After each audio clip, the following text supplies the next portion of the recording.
to another episode of The Liberty Broadcast. Broadcasting Liberty at thelibertybroadcast.com. And here is your host, Rachel Salazar. Welcome to another episode of the Liberty Broadcast, broadcasting live out of Austin, Texas, the great city that we love and adore, and also the great city that was the breeding grounds for a heinous murder of our dear beloved Jamie White just 1 year ago. Yes, I am jumping right into it, and we got a lot to talk about. Of course, we will be going over, a little bit of the details regarding the brutal murder of Jamie White, as we are at the 1 year anniversary. And then we will also talk about the war. We will talk about gas, COVID, and a few other subjects. But first, let me give it up to Alex Drones, producing for the show, as he always does. Thank you. Thank you. A couple of big mute buttons, but thank you. It's all good. It's all good here at the Liberty Broadcast. Things happen. We're a little late. We have things going on. So do you. So if you are tuning in for the first time, we are live here every Tuesday around 8. We try to not have the Fuentes bug and showing up 2 or 3 or 4 hours after he starts his stream. Definitely don't want to do that. But we are here every Tuesday for about an hour, just going over just some hot topics of the week, things that we want to talk about. So thank you guys for tuning in. Like I said, we are going to go over the brutal murder. So 1 year ago, and I won't go too deep, but a year ago, I was taking coffee to my lovely husband, who is a writer over at InfoWars, and he works with Jamie White, or he worked with Jamie White very closely, and he told me that Jamie hadn't shown up for work, and he was concerned, and I grew concerned, and so I went to his apartment and discovered, sadly, that he had been murdered, and I remember, like knowing it, but not wanting to admit to that was the discovery that was happening, and then trying to tell everybody, tell his family, tell his friends, tell my husband, tell his coworkers, kind of tell everybody, at least the little bit that I did know, as we are still trying to figure out what the hell is going on. His poor family is still enduring those hearings with those 4 kids. And I do say kids. I know that Alex talked about it a little bit. I'm going to share the segment where he was talking about Jamie here in just a bit. But yeah, I call them kids. Okay. 2 of them were 15-year-olds and 2 of them were 17. The 17-year-olds did get tried as juveniles, or are getting tried as juveniles. The other 2, obviously we won't know much about them because they are juveniles. They are all here in Austin, and I know that some of the the kids were actually from Kyle area. Surprise, surprise. And one of those kids did make a rap song bragging about killing Jamie. He was one of the juveniles that was arrested. And I know that the 15-year-olds are being instructed, or at least one of them, not say anything. So I'm pretty sure that they are seeking time served.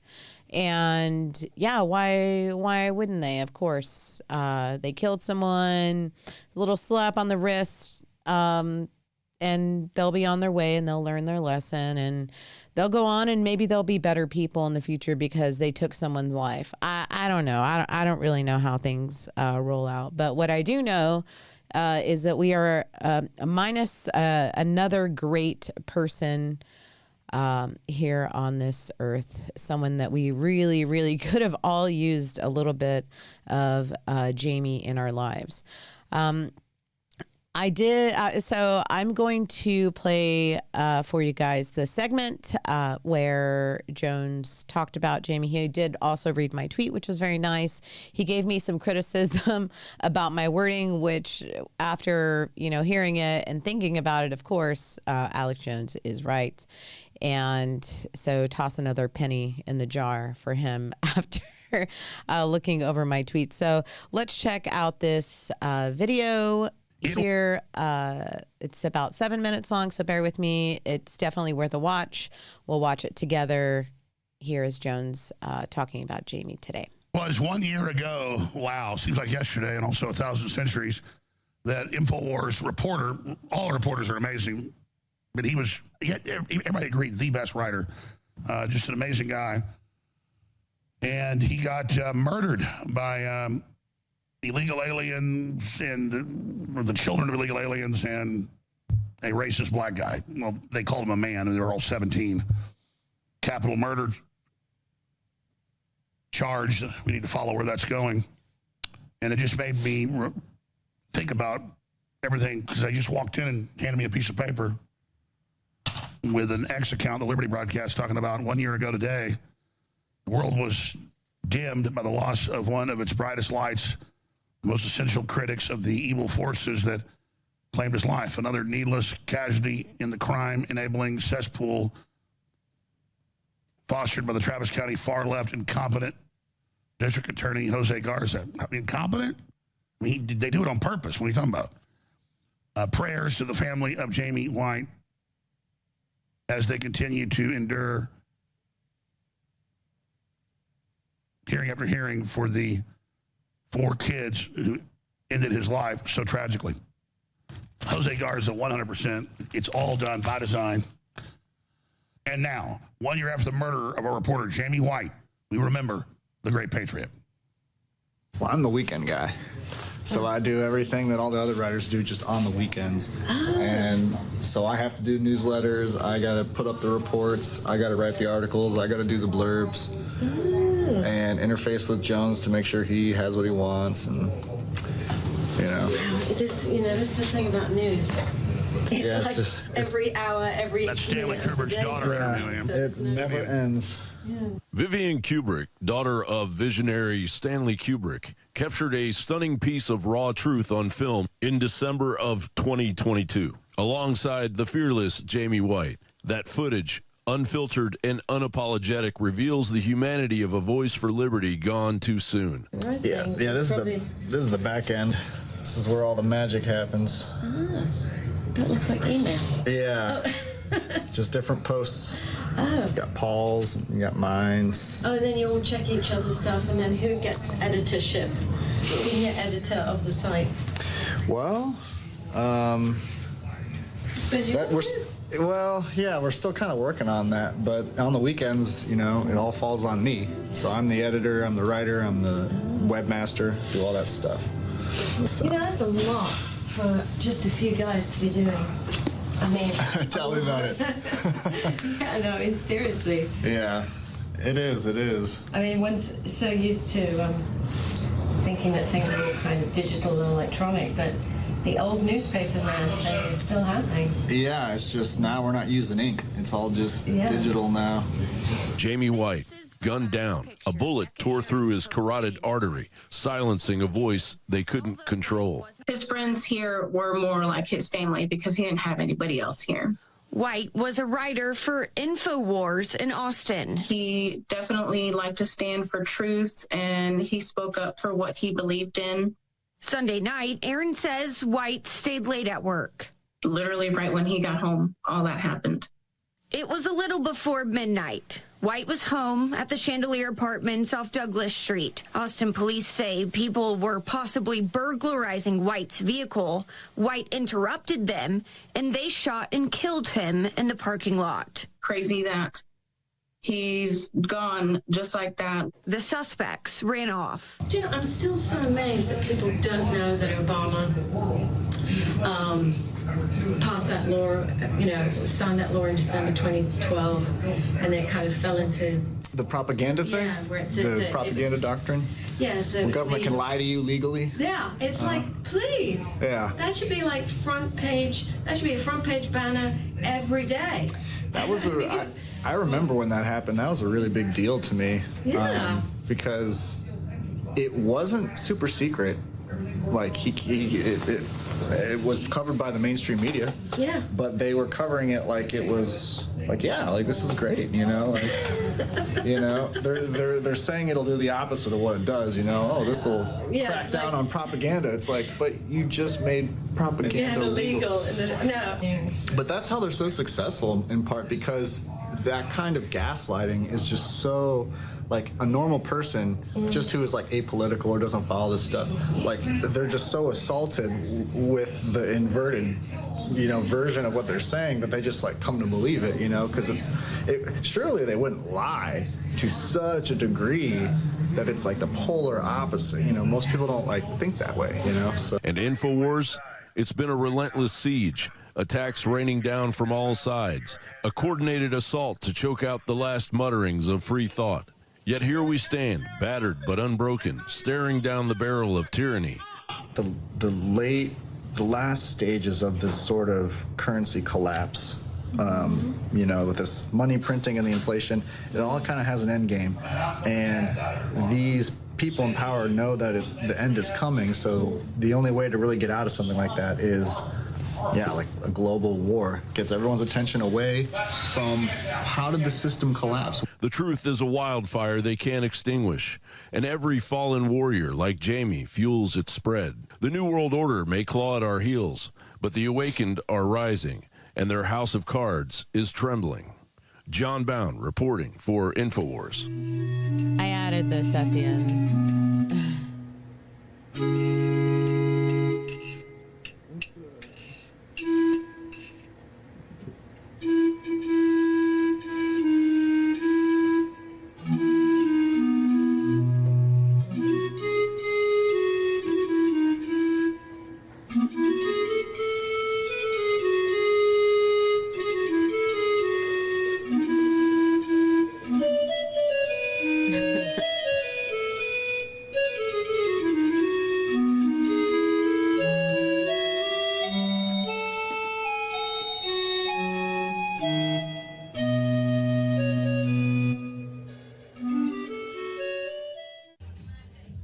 He would kill me if he knew I shared this video with you guys. So I'm doing it anyway. This is from our wedding. And Jamie full stop impressed everyone. He really did. And yeah, he would have killed me. If he knew I was sharing that video. That piano is just like a random, you know, keyboard that we had, and he would always play on it all the time. He actually played him and Adon came up with the Liberty Broadcast intro song, which we'll share on our Twitter after this broadcast. We made a music video out of it at our house. And that was a lot of fun. And I have a bunch of raw footage of Jamie and all kinds of things that I'm just sitting on. It's actually so crazy to see him in those videos. But anyway, Alex had given me some criticism about my tweet, and I wanted to play that also because I do fully, agree with what he was saying. And so I'm going to go over that also. So that is this video here. Let's see. The deep state does. I want to be clear. It's not Trump's style to do stuff like that. I don't think Trump is going to blow us up and blame the Iranians, but he will, 100% of it happens, not believe the government did it. Remember, he's like, I was naive. I had no idea how corrupt things were, which is true. I knew you could pay politicians off and it's legal, but I didn't know they wanted to wreck the country. I thought they'd see me making them more money and made the elites more money. And they're like, dude, they don't want the money. They want to take ours to have control over us. It's like this 1-year anniversary write-up somebody wrote, nice people, about Jamie White. They're like, the incompetent DA, the Marxist-Leninist DA and hundreds and hundreds of other DAs put in my Soros that wrecked the economy and let criminals out and let murderers out and let them kill whoever they want. It's on purpose. You don't think they don't know the carbon tax would kill 2 billion people and destroy civilization? They admit that's the plan. It's on purpose. It's on purpose. It's on purpose. So, yes, it is on purpose, and I agree with him fully. I guess I was just saying, incompetent because I feel like he is incompetent and he doesn't, he's been taken and he is the district attorney and he's making these calls and releasing these criminals. And, whenever I say his family is going to hearing after hearing after hearing, when I say his family, I mean his sister. That's it. It's just his sister, who is a new mother. His father is unable to attend, as you can imagine. And I mean, although they're Zoom hearings, as a daughter, I'm sure she is, trying to, take care of her dad and handle all the heavy lifting and things like that when it comes to those hearings. But that doesn't, they're still here, they're still real, and they're still happening. So prayers to Jamie White's family. And they do still, I need to go do an update. I think I'll do that tonight on the GoFundMe page not GoFundMe, Give Send Go page for Jamie, because they are still in court. They are still going through it all. I know that his father expressed wanting to come back to Austin, to visit Adon and myself and things like that. I'm sure anything to feel closer to the son that he has lost due to the horrific shit that exists here in Austin, Texas, because of these crooked judges and crooked DAs and all of this carefully orchestrated, planned, whatever you want to call it. It's here. We're living in it, and it's not going away anytime soon, sadly. Okay, we're going to keep moving along, and please keep Jamie's family in your prayers. Okay, we're going to keep moving to a war because everybody's talking about it. Everybody's doing it. Just kidding. And we'll start it off with a question, or not a question, but a tweet that actually Adon shared with me that I thought was pretty good. And we'll go to that. Welcome back to Is It War? World War I. War. Correct. World War II. War. Correct. The Vietnam War. War. Oh, I'm sorry, Carl. That was a congressionally authorized counteroffensive. Don't worry, we get right back on track with the Korean War. War. No, that was police action. No, they had tanks and stuff. Well, the police have tanks now, don't they, Carl? Okay, the First and Second Iraq War. War. They identify as military action. It's a bit like pronouns, except we kill people. All right, how about Libya? War. I'm sorry, that was kinetic action, not a war. Venezuela. Well, it was an act of war, I think. No, I'm sorry, that was a law enforcement operation, not a war. Iran. It's a war. We're doing war things. No, not war things. Preemptive retaliatory de-escalation action. No, that's not a thing. All right, judges? Okay, how about the war on terrorism? War. No, it was a coalition-led conditional operation. How about Afghanistan? Afghanistan was the war on terror. No, I'm sorry, that was a pre-authorized defense stabilization initiative. Okay, can somebody tell me the rules here? War on poverty, Carl. Well, poverty, that's not even a thing. I'm sorry, I hate to do this to you. It was a trick question. We don't have poverty in the United States. The Dow went up to 50,000. Couldn't even get that high. Amazing. Don't even worry about the Epstein files. War on Christmas. The coffee cup thing? No, that's not a war. It is a war for the soul of the nation and whether or not I can wish my children Merry Christmas. Okay, you know what? I quit. I don't want to do this anymore. Today's magical phrase, Carl, you just became a United States Congressman. Congratulations, Representative Carl. Merry Christmas. It's March. Well, okay, happy Hanukkah. Nice, very nice. That was pretty good, pretty good. Speaking of war and everything else that comes along with it, recently in the news, of course, there was an act of terror. There was a couple of suspects out in New York that had made some bombs, and they didn't know each other, and they didn't detonate, and Jake Lang was there. And so just a lot of stuff going on whenever you start talking about, and I say that because, you know, what are we doing here? I know that we are focusing on one thing. Are we focusing on the wrong thing? Are we focusing on too many things? What is the deal? Here is that kid. So strange, too. I mean,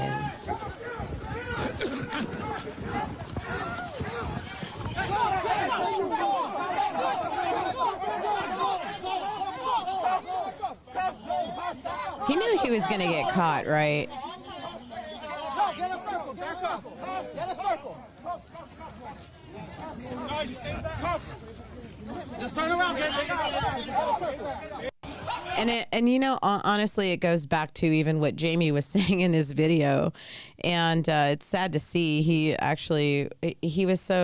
knew almost everything before it was going to happen in a way, and maybe that's why Alex felt like they were simpatico, or you know, they were on the same line of thinking.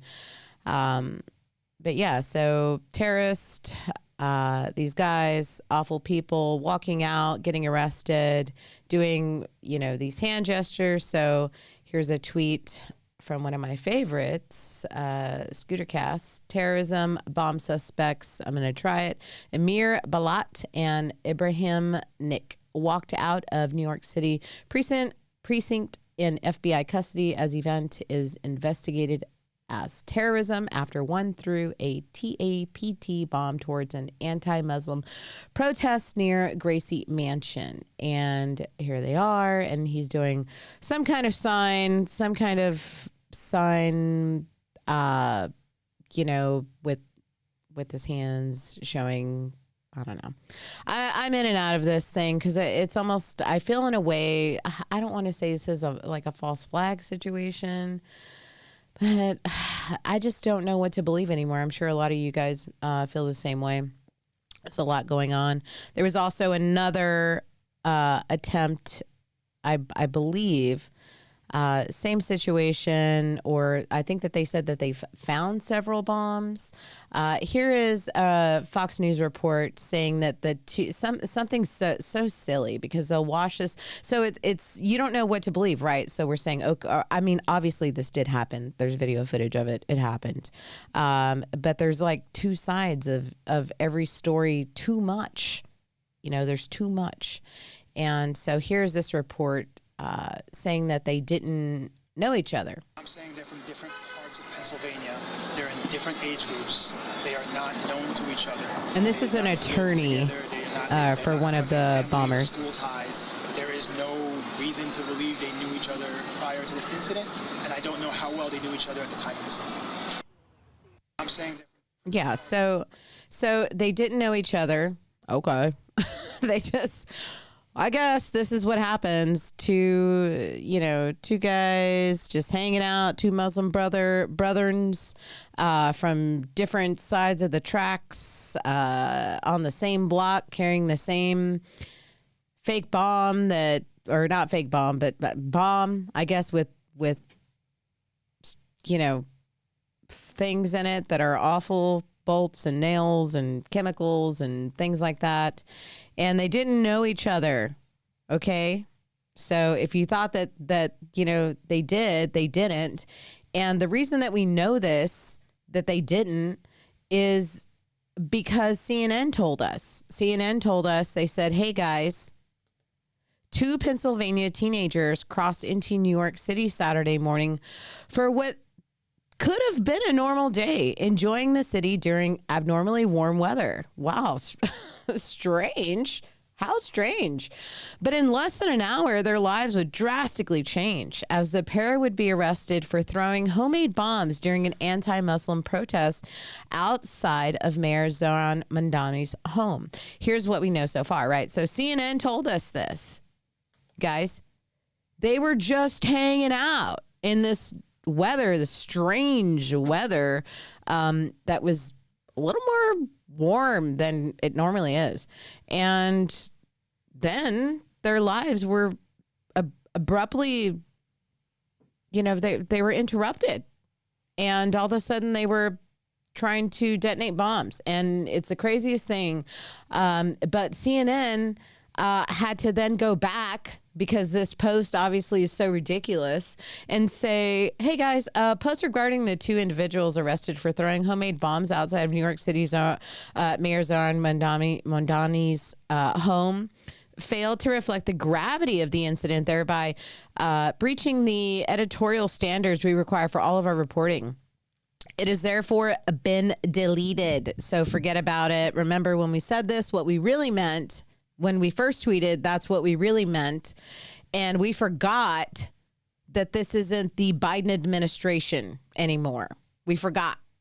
We forgot. The way that things are going, we forgot. And so, yeah, so here's us cleaning up our slop mess of our slop fake news, because that's all we do. We're CNN, and that's what we do. But not only does CNN do this, obviously, it's repeated all across every place you can find it, right? So here, an activist holds a homemade explosive device.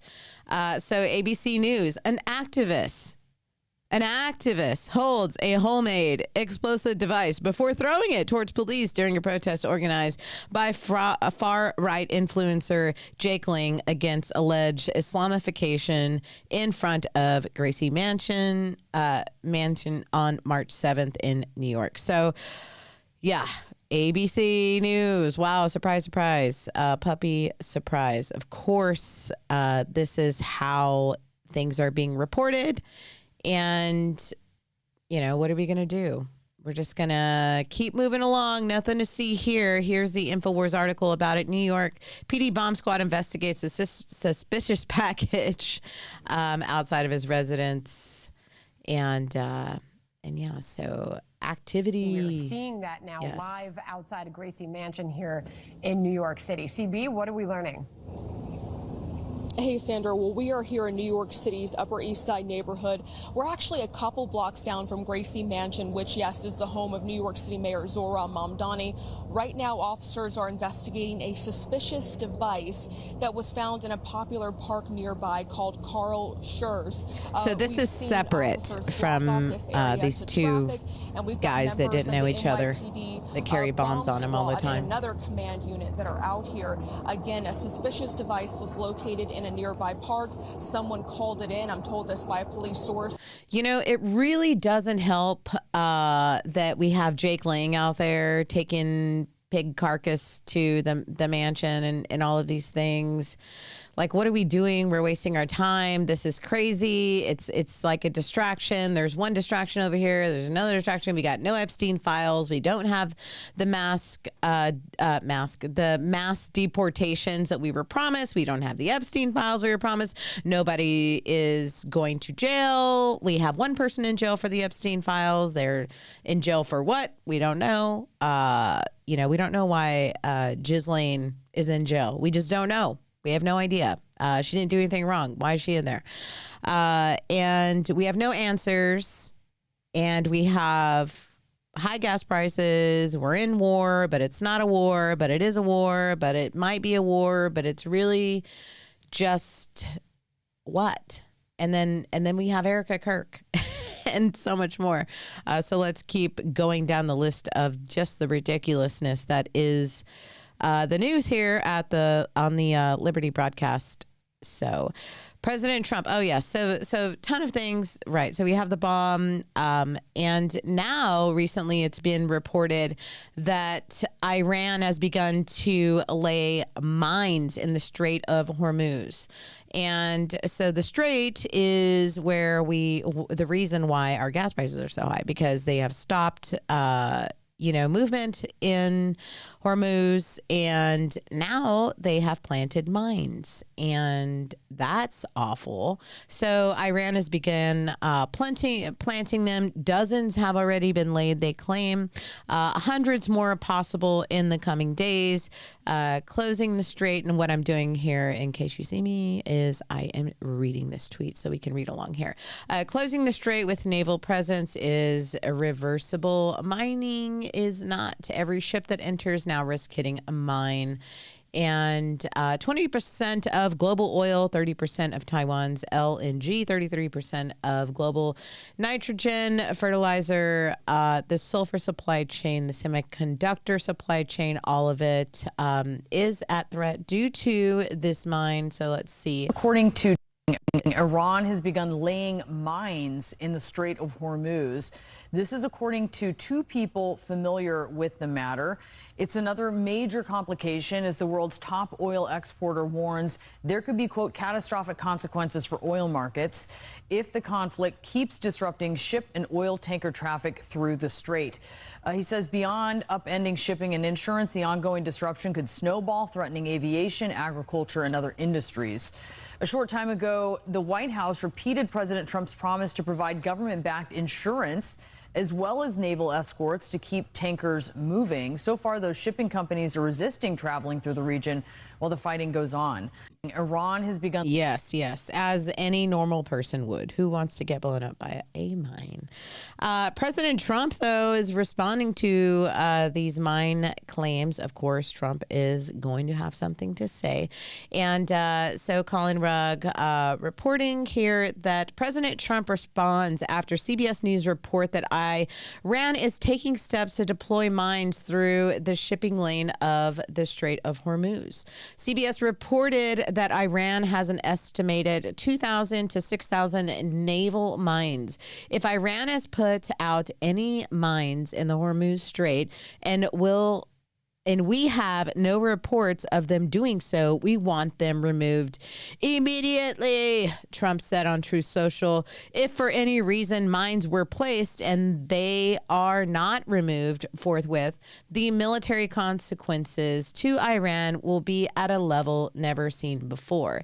If, on the other hand, they remove what may have been placed, it will be a giant step in the right direction. Now, do we think that Iran is going to run off and remove these mines? I guess if you want to believe that, if you think that the 35D chess is working whenever Trump makes these threats, I don't know. He really hasn't had a great winning streak against the war. He didn't against the war in Ukraine. He promised to end that right away. We're still dealing with that. And now we have this, and he is the president of peace. I don't know. I'm not trying to, I know that this is, a back and forth here. Great job, President Trump. And I've said it before with releasing the J6ers and the other things. And I appreciate all that he has done to try and make things right and rectify the situations that the Biden administration had left us in. So he has made tons of progress, tons of things. Sadly, though, the things that we need for him to have that turning, point are bigger than I think he is willing to acknowledge. And that's really what we need. We really need these steps to be taken. We don't want to be in war. We didn't sign up for war. We signed up for, the biggest deportations in American history. We are a quarter of the way through that and half of the way through on the other end. And the midterms are coming up and we're going to lose it all. Sadly, that's probably what's going to happen. I don't want it to happen. I'm not trying to be a black pillar or whatever you want to call me. But that's just, I don't know, that's just how it seems. And it really doesn't help that we have people, like I said, it's hard to tell who is being authentic and who is saying things just strictly for clicks and views. But We'll get through this together. I'm not with you. I'm with Israel. Graham tells allies to step up in Iran fight. Whoa, step up. Says he is asking constituents to send sons and daughters. Please send your child. Send your child. Up to our allies, step up. Get our air bases out of Spain. They're not reliable. Move all those airplanes to a country that would let us use them when we're threatened by a regime like Iran. To our friends in Spain, man, you have lost your way. I don't want to do business with you anymore. I want our air bases out of Spain into a country that will let us use them. To our Arab friends, I've tried to help you construct a new Mideast. You need to up your game here. I can't go to South Carolina and say we're fighting and you won't publicly fight. What you're doing behind the scenes, that has to stop. The double dealing of the Arab world when it comes to this stuff needs to end. I go back to South Carolina. I'm asking them to send their sons and daughters over to the Mideast. What I want you to do in the Mideast, to our friends in Saudi Arabia and other places, step forward and say, this is my fight too. I join America. I'm publicly involved in bringing this regime down. If you don't, you're making a great mistake and you're going to cut off the ability to have a better relationship with the United States. I say this as a friend. Yes, he is your friend. Now send your kids to die for Israel or whatever. That's what I'm hearing. That's what I'm hearing. I'm not trying to make any claims. That's what I'm hearing. The talks are happening. The talks are happening. And I'm hearing that. Everybody else is. I don't know. The pieces of the puzzle are falling into place. Is that how they say it?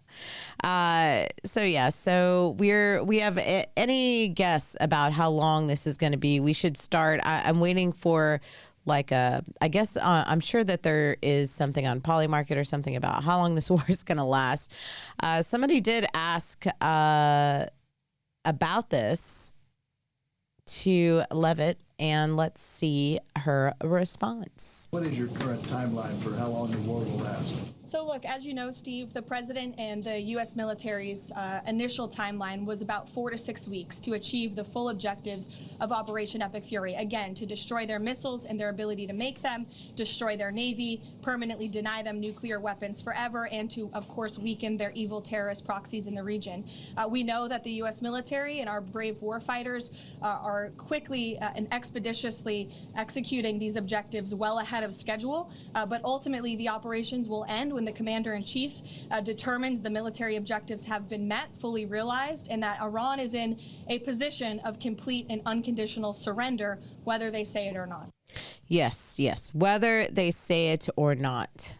They are surrendering, and they don't know that they are, but somebody needs to tell them. They are surrendering. Hey, guys, I don't know if you know this, but all of those drones and all of those missiles that you have buried deep in these bunkers that you're ready to blast away as we run out of things here.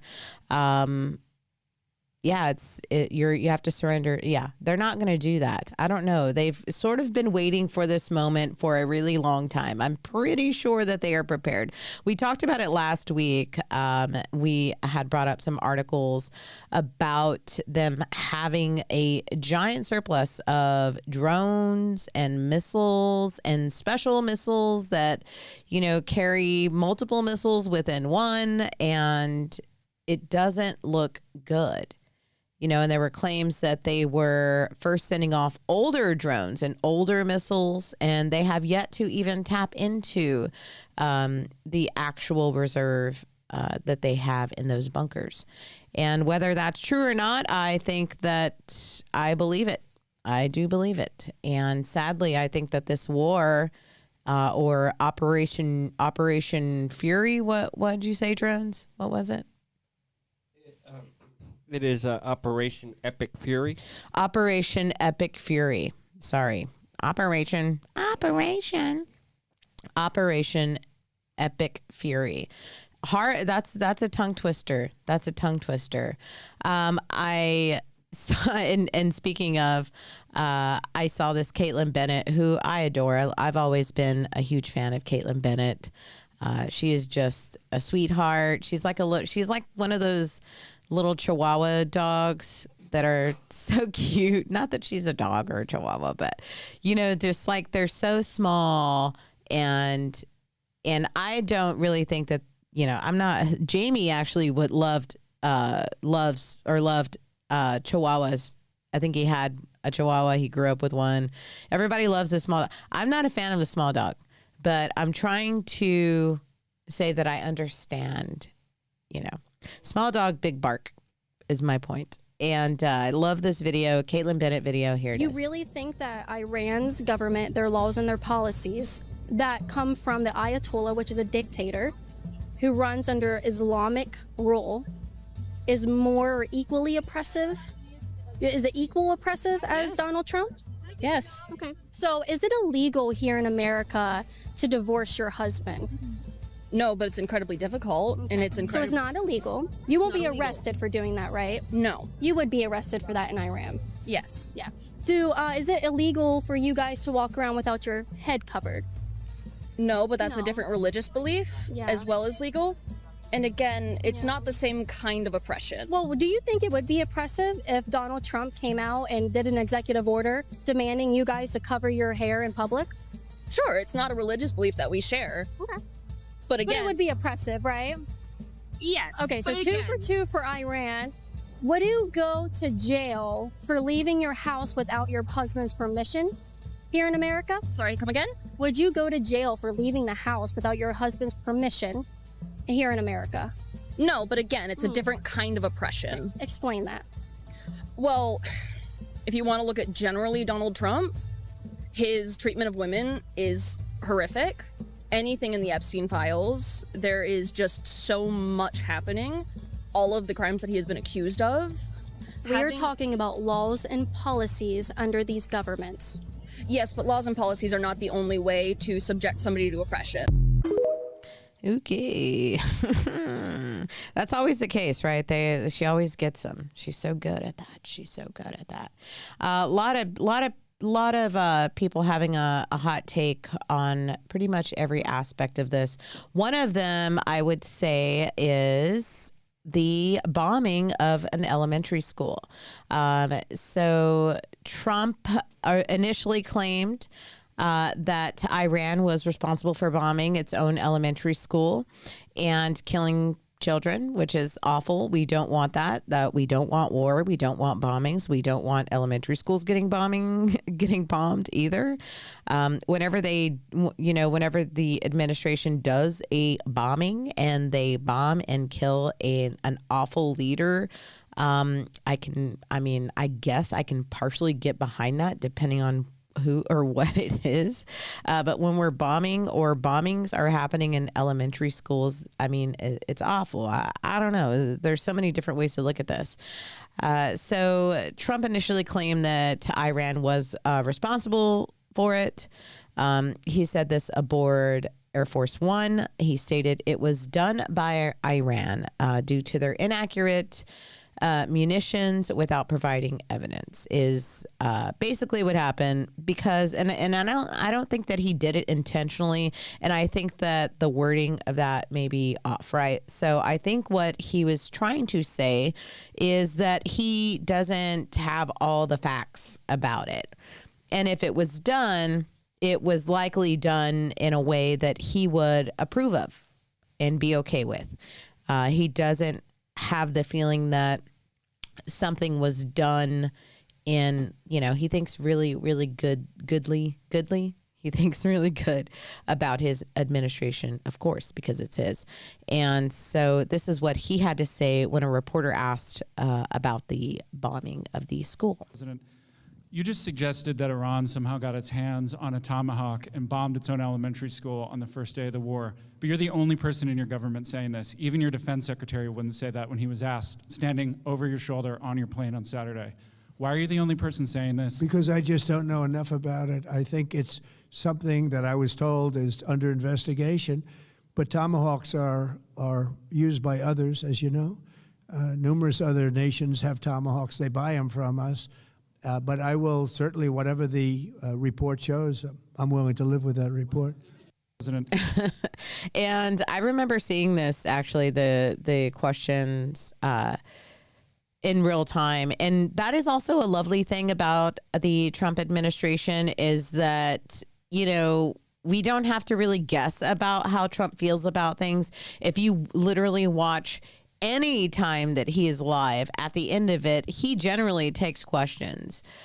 So, you know, love him or hate him, the man does stand up and he does take questions and he does answer them, although they're not always the answers that we want or can get behind. A lot of them are, actually. Some of them are, but not all of them. And, you know, and so that's why I say before this guy asked, he was explaining that he really didn't have all of the information about it just yet. Now, do we believe that? I don't know. I hope so. We have to think the best. We can't all be black-pilled like we want. I do want to say what's up to everyone that is tuning in. Hello to everyone in the chat. Hello, Liberty Lacey. I do see you out there. And the rundown, Kriston Harris, joining us in the chat. Hello, good friend. We need to talk soon and do some catching up. Okay, let's keep it moving. Speaking of that bombing, Scott Jennings did have something to say about that as well. Let's take a look at that. Americans need to know and understand this. The difference between us and the enemy, we do not target civilians. When it happens, and it will happen in war, it is tragic and it is not meant to be. The enemy targets civilians. They hide behind civilians. They fund people who set up bases in hospitals so that civilians are in the way. That's not what we do. An investigation needs to occur. All the truth needs to be told. And we will give transparency to the American people. But there's two parts of this war, our part and the enemy. The enemy targets civilians. Look what they're doing all over the region, firing missiles intermittently. I think. Yeah, so sadly, that is the way that they work. And that is a hard truth that we have to hear.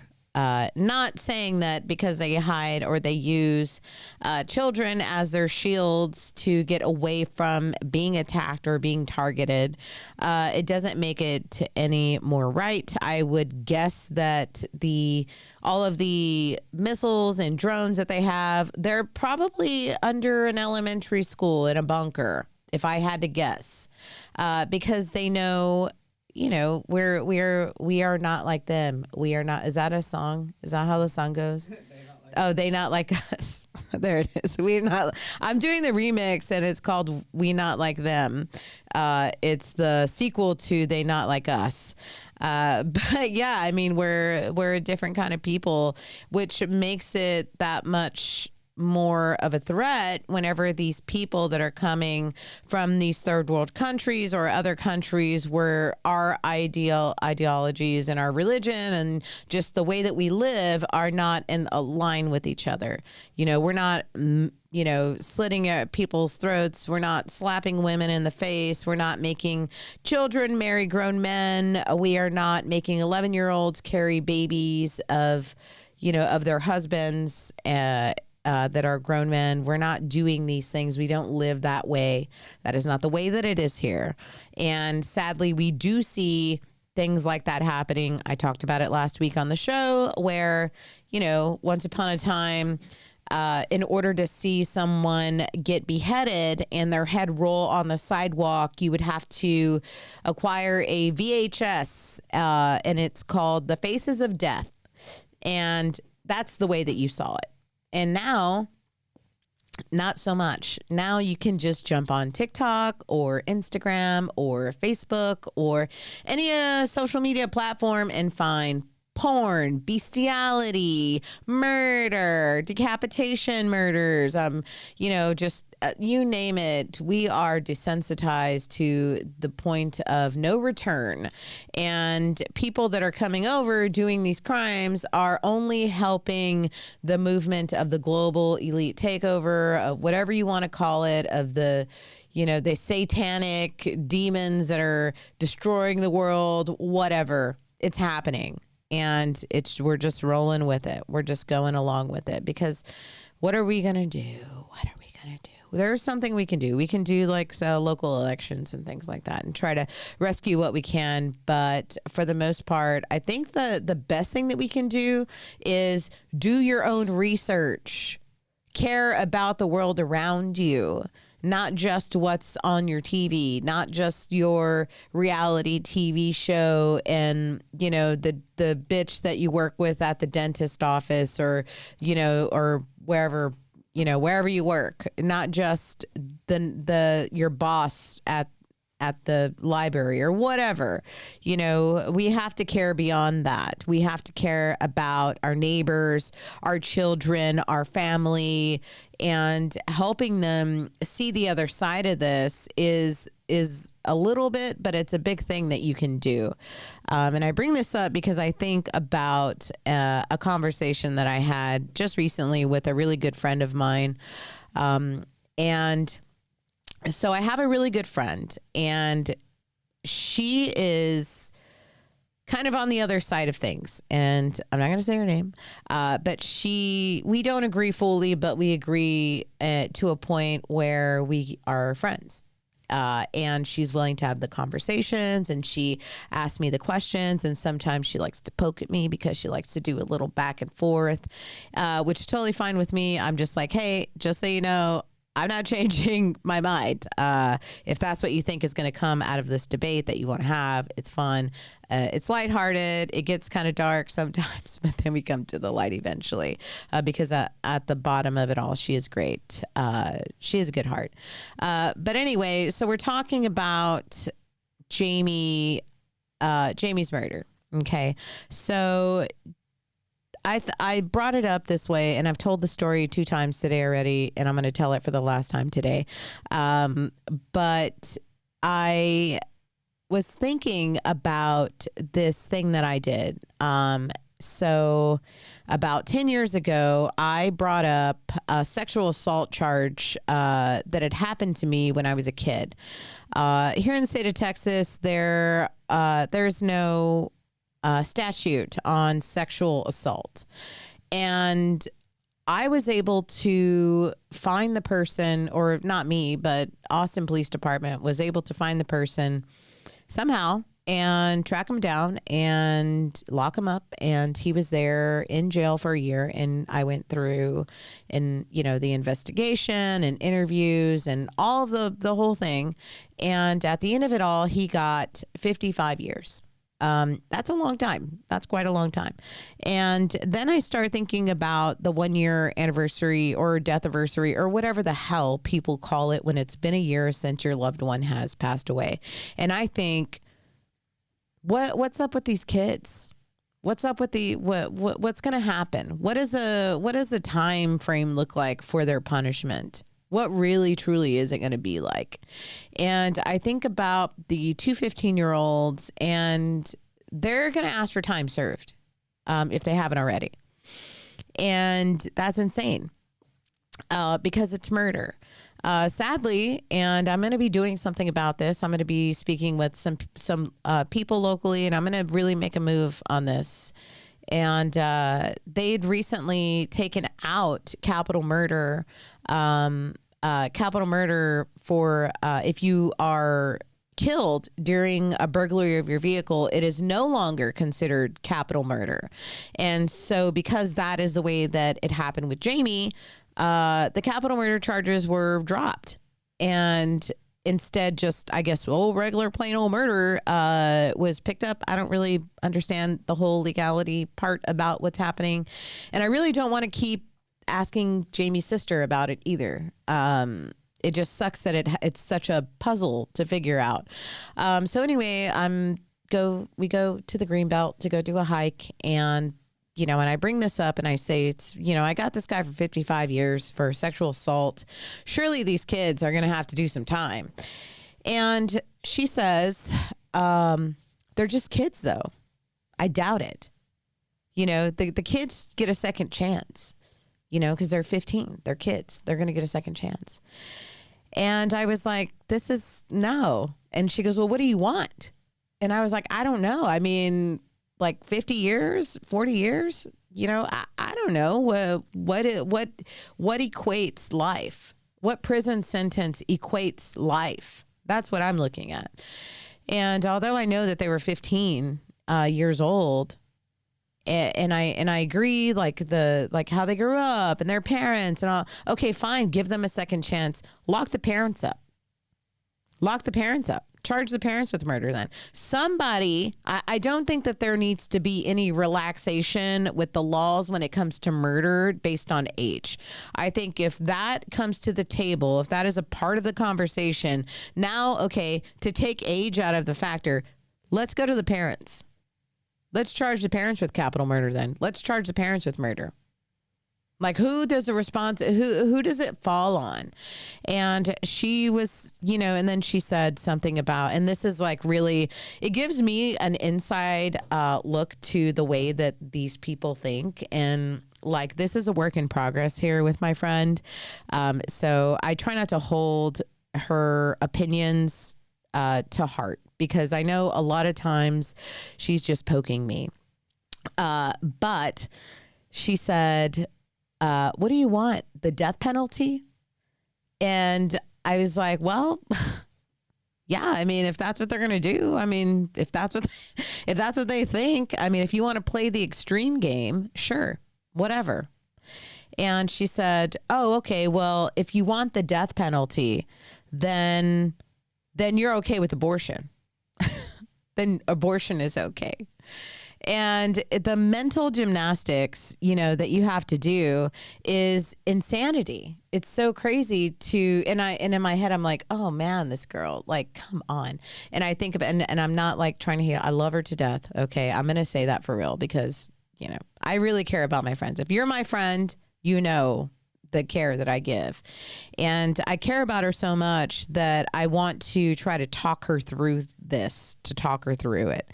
And the way that I decided to do that was to say, okay, well, if you want to play extreme games, if you want to play the game of extreme, well, then the moms that abort the babies should have the death penalty then, because they're murderers. Okay, how about that? And she was like, what? And I wasn't trying to play a gotcha with her, but just it really made me like think, like there's still so much work to be done with this person. But I also know that she listens to CNN. And she listens to the news a lot, and she's also doing a lot of things, and she signed her life away. She was in the military and did all these things, and I appreciate that about it. But it just breaks my heart to think that there's the devil's advocate. Maybe that's what she was trying to play with me. And also I know that, like I said, she loves to poke at me, but I just am thinking about that because I am realizing this in my own life. And I'm sure that other people, maybe people that are watching, are dealing with similar situations where you guys have a disagreement with somebody very close to you. I carry my friends very close because I don't have, I have family, but we're not close. Sadly, my family is all kinds of separated and don't talk to really anybody in my family. So my friends are my family, and that's no hate to. I do have siblings, brother, sister, cousin. I love them dearly. My dad, all of that stuff. But like aunts, uncles, cousins, all that stuff, that's not really a reality for me. And a lot of my family actually left Austin, and they live all around the outskirts of Austin. And I have family in Round Rock and Pflugerville and just all across. So my friends are everything to me. And I guess that's why myself and my husband are so broken up, and Drones too. Drones is a very close family. I would consider family. And we just got to keep pushing through and keep trying to save everybody. So if you're wondering what can you do, you can't stop Jake Lang from carrying a pig's body, dead carcass to Mamdani's residence. You can't do that. We can't stop him from doing that. We can't stop Muslims from walking around in like strange weather or carrying, bombs or whatever. We can't stop them. And we can't stop Trump from taking bad advice ever, apparently. And what can we do? We can have those conversations in your family, in your close groups, local elections, go to the meetings, speak up. Don't do it for clicks. Don't do it for likes. Don't sensationalize things for no reason. There's no reason to. Everything is already on level 10. Everything is so crazy. And so, let the professionals handle that, and we handle and take care of what we can at home. And it's true, and I've told the story before. My father used to live in North Carolina for a long time after my stepmother passed away from cancer. God bless her soul. And he was on the total other side when he was in North Carolina. You know why? Because he would come home and he would watch the news. He would watch the mainstream media news, and he'd watch Western movies and watch wrestling. And that's it with my dad. And that's as far as the investigation went into what was happening in the world. Well, guess who writes the scripts for the news? Okay. I'm just saying, do your own work, do your own investigating. Don't listen to me if I say something that you think is, whoa, right? Well, I'm just saying I am a good news hound. I do good with that. Okay. So if you're curious of where to find out what's going on, and I don't get on my Twitter and like try to make my own tweets and so that I can retweet them and they can get all the likes and I can get money from Twitter, whatever. I'm just out there trying to share the information that I can with the people that I care about and I love. And also to do what I can on my end, and drones too. And that's why we do the show here every Tuesday at thelibertybroadcast.com. We did get a warning today on our YouTube channel. We had made our original YouTube channel got taken down because we went downtown with magnets and stuck them on a bunch of people that had recently got the vaccine, and they stuck. Oh, wow. Okay, it happened. It's real. It happened. We dried their arms. We did all the things. There's video, footage of it all. You can watch it on band.video. YouTube took our channel down. We have never recovered it. Drones had an awesome idea a few weeks or about a month ago, I think, creating another YouTube channel. And then now we're streaming on that YouTube channel, which probably will be taken down shortly. I think there were like 5 steps before they remove your channel. We're at step 1, or maybe there were 4 steps. We're at the warning step. If you want to find us on YouTube, you can just search the Liberty Broadcast on YouTube. I think it's the Liberty Broadcast on YouTube, but if you just search the Liberty Broadcast, you'll be able to find it. So if YouTube works for you, it works for me. I miss the old YouTube. I don't know if you guys remember, but the old YouTube, just a side note, you used to be able to edit on YouTube from back in the day. So anyway, let me look at the chat. Awesome show. Thank you, Kriston Harris. Pro-life is pro-life regardless if it's abortion or death penalty. Yeah, I know. I didn't mean for them to get the death penalty. Okay. I get it. I agree. I was just being sensational and extreme because that's what the beast wanted. So I was feeding the beast intentionally. And then, do you think Trump has any guilt over the Epstein files? Yes, I think that he has guilt over the Epstein files, and it lasted about 10 seconds. Okay. Not because he doesn't believe in the Epstein files or anything, but because he's Trump and because he doesn't want all the attention on the Epstein files. I mean, he is just like any other person that has been doing this for as long as he's been doing it and fighting against just the nastiest people you can imagine for years. He used to be brand new to this game, but he's not. And I think that he's spending all his time. He's like our Mike Tyson. He's in the ring and he's fighting and he's fighting and he's getting worn down. And he wants us to remember when he had those knockouts. You know, he wants us to remember when he was at his best, when he was training. Remember these accomplishments. The Dow. Okay, the Dow. Okay, remember the Dow. But in all seriousness, he is doing good things. I don't want to discredit him. I'm glad. I don't regret voting for Donald Trump. I don't at all. Not a small bit of me. If there had been am I obsessed with Trump? No. Right? Not that anyone's asking, but I'm not. If there would have been another candidate, Republican candidate that I thought would have done better than Trump or could do better than Trump, and he was up there, and I would have voted for him. like anybody else. Not everybody was, on the same wave as like, get him back in. I do want him to get back in, and I want him to have a second chance. And there were a lot of different ways that we looked at it, like, that he can't go again. He can't be president again. So he's really going to leave his mark, the golden age or the golden era, and all of these things. And I think about it, and then a part of me goes, man, Jamie would have been so disappointed right about now. He would have been so stressed out, and so disappointed. But yeah, I mean, that's a part of the process. That is, what did we think we were going to get out of this thing really easily? We thought that they corrupted our justice system. They corrupted our children. Trannies are at every stoplight here in Austin you can find. I mean, literally everywhere. They are embedded at every restaurant, at every store, even homeless trannies. I mean, you name it. They are coming out of nowhere. I'd be curious to know how much that 2% of trans in the world, how much has that grown? Was that even a thing? 0.2? I don't know.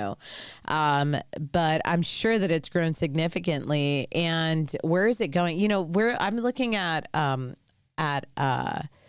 houses, just checking out the neighborhood, looking at areas that, maybe we'll purchase a house in these neighborhoods. And I find really nice neighborhoods, me and Adon driving around, and we find this cool little neighborhood, hidden kind of in an area we like. And then I see, BLM, and I see women's rights, and then all of a sudden I see a trans outside on their driveway with bright pink hair, and then I see a dude with the shortest shorts I've ever seen. Why are they making the shorts shorter? Why is that happening? Stop it, please, men. Stop wearing short shorts. And so we're like, okay, not this neighborhood, obviously. So they're taking over. And obviously the goal is to push me out of Austin, which that is never going to happen. I'm sorry to tell you. I am here to stay, and I'm not going anywhere. So yes, that was my little bit there. Maria, another family here in the chat, or at least she's my family forever. We are in the age of exposure, so the American people can see what is happening around them. This is just the beginning. Yes, it is just the beginning. And sadly, we have to go through these losses to get through life, because that's a part of it. And it drives me nuts. And yeah, we are at the tipping point. We are this, and we're supposed to be, the pendulum is supposed to be swinging the other direction. And it just doesn't feel that way right now. It just does not feel that way right now. So smart, so smart to really check out the neighborhood. Yeah. Oh yeah, Lacey, you better believe it. When I buy the next home I buy, I'm going to be scouting the neighborhood.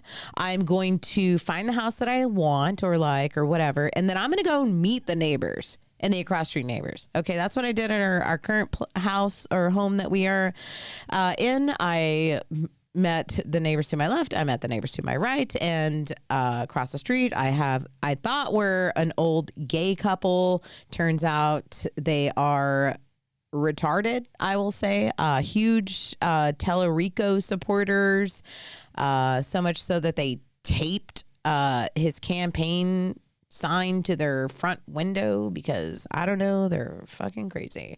Anybody voting for that guy is a nutcase. I don't know. I really didn't think that anybody could make Jasmine Crockett look good. I really did not think that was a case. And, funny enough, my friend, the abortion person, she voted for Jasmine Crockett, and she was like, oh, Jasmine Crockett's just so great. I was like, holy shit, are you nuts? Like, what are we doing here? She knows how I am. I do talk like this to her. I am very straight up with her. I don't have a filter when it comes to this kind of thing, which she knows, which is why she invites it, because she likes to pick on me, and I like to pick on her, and so on, and whatever.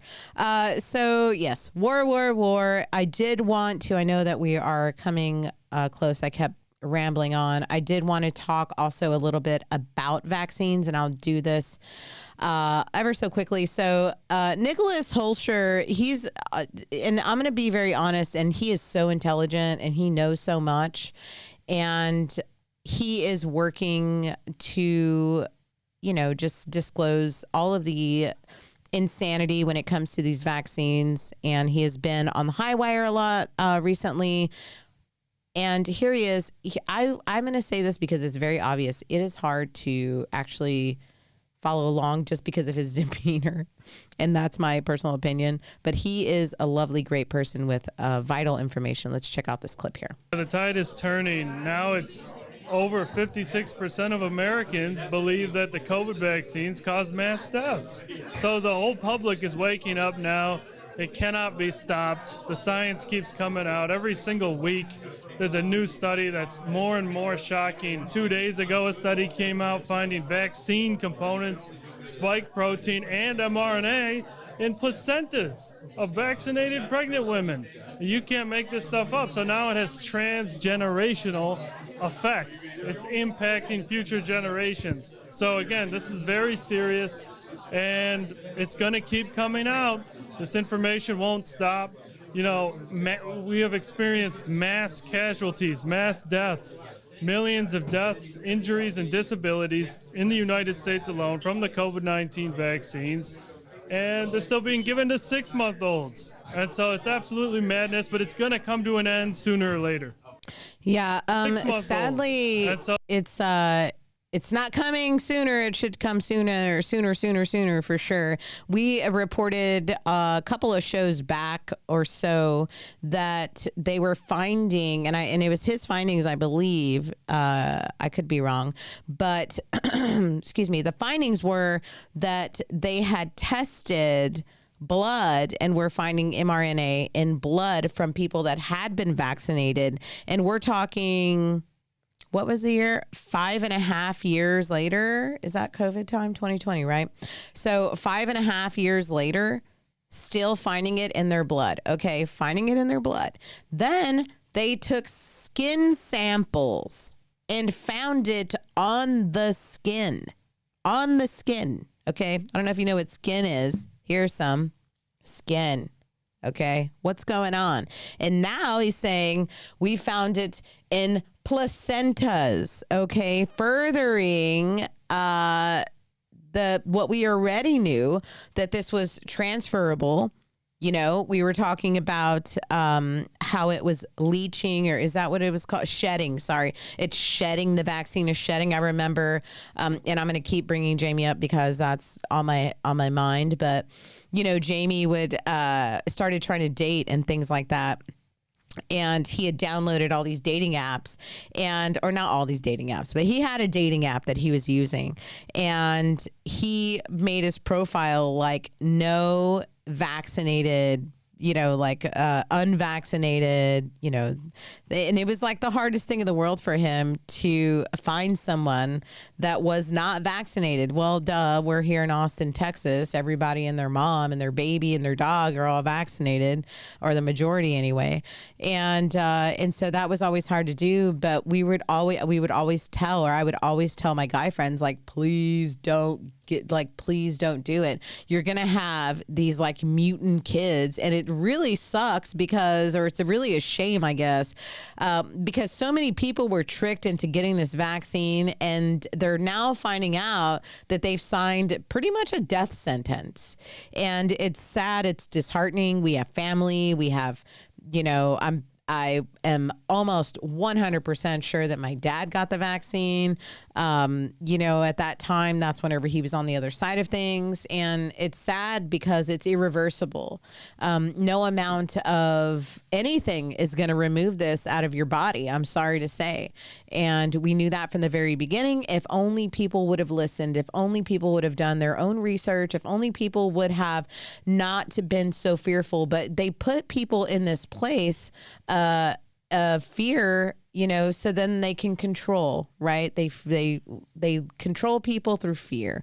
And sadly, too many people were coming home from work and watching reality TV or whatever, and then going to bed and, repeating these talking points that they're seeing on the news on MSNBC or CNN or ABC or whatever, and not really, like, if I see something on the news that's intriguing to me or something that I am like, holy crap, this happened, or I can't believe that this is going on, or is this true? I don't just take the word of what I see on TV. I become CSI, okay? I become my own investigator. I hit pause. I'll run over. I'll start looking at articles, reading things, and now, we have AI. We have AI now. We can just grab links very quickly, getting information a lot faster than we used to. So what's the deal, guys? Quit being so lazy and look for the facts. See past this wall of illusions that has been controlling your life. Not anybody probably that's tuned in, but you get the drift here. Yeah, and shedding our blood supply. Yeah, our blood supply. Okay, so let's talk about it in that aspect. Thank you. Great point, Lacey. Our blood supply.